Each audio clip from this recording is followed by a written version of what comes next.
Okay, so next thing to come along were things like the venue range. Slightly slimmer timber, a little bit more inexpensive for the working musician, but again using all that same thought process. So with this amplifier, we have a clean channel with a voicing switch, again, bright clean, warm clean, emulating that version of maybe the Fender warm clean and the boutique Vox style clean. Two really great cleans that most people enjoy using. Overdrive, we've got the voicing switch out, is more of a classic crunch, in more of a modern crunch. And then we have the EQ for the overdrive. The clean has actually just a single tone control to find your sweet spot. By the way, if you prefer, I can actually do the presentation in an Ozzy Osbourne voice, if you prefer that. He's a local boy to me, so I can nail it pretty close. You can't even see that now, mate. Drop a song with me, then fuck you. This is it.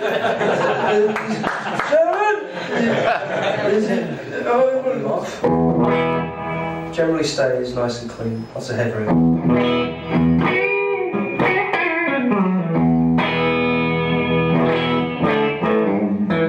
Obviously we can back it off and increase the master there.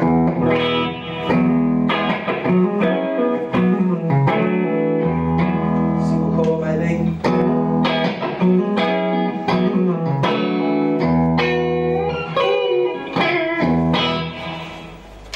Onto the bridge for a bit more poke. Clean bright, bit more volume there.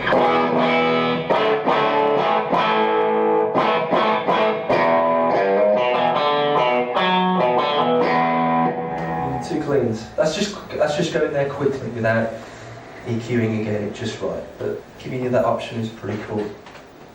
These amps also come equipped with a reverb circuit. It's digital.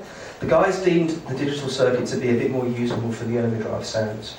Usually with a spring reverb and the overdrive it gets a little bit wishy-washy and a bit messy.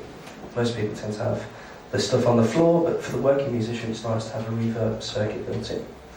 So that's currently on around about halfway there. So, onto the overdrive now. British, EQ roughly, you know, what most people tend to go for, a bit of a scoop mid. That's the classic kind of British thing.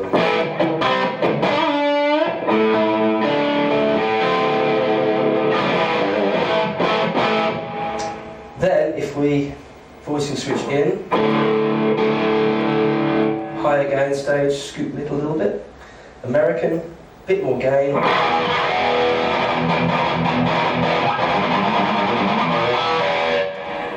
High gain scooped, you know, so hitting all the bases, hopefully.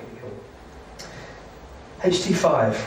When the HT range came out, we brought out a number of different options, like 5-watt amps and 1-watt amps, and it really was the new sheriff in town. Nobody had done a small, high-gain valve combo before, and it was really built for the customer that would be maybe living in a high-rise apartment block or a small house and just wanted to keep things down but have that valve feel. This is actually a relatively new version. This is a 2x10. Normally they come with a 12-inch single speaker, but we have on here a very similar layout to the venue that we just talked about. A clean with a tone control, overdrive with a 3-tone stack and the ISF and a digital reverb. So we'll get that on for now.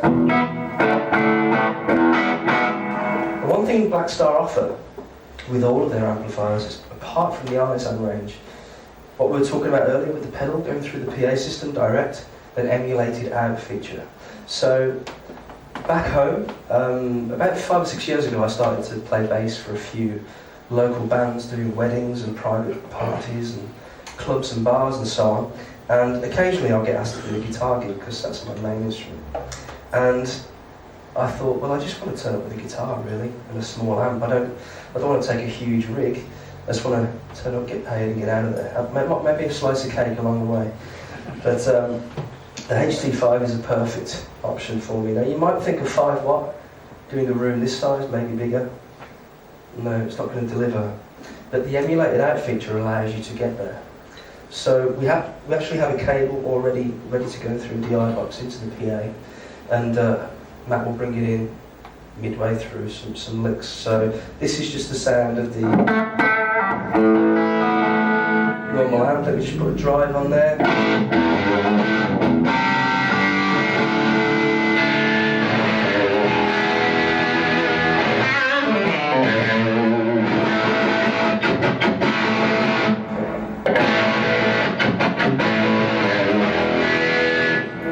So you can easily access a larger sound. Obviously, you can pump as much as you want if you have a really, really great PA system.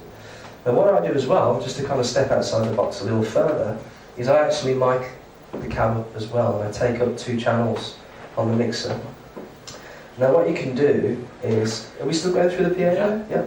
If I mute the amp on stage, still coming through the PA.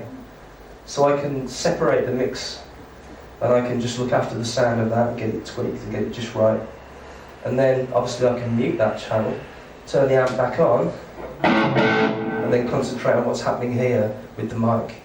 And then I can mix the 2 together and maybe pan them.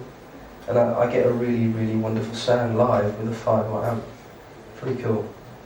So it's something that you can talk to customers about, and if you're thinking about buying something small, you might do a few gigs every now and then. It's a really great option. It's nice and light. You know, you can carry it on the bus in the back of the car really easily.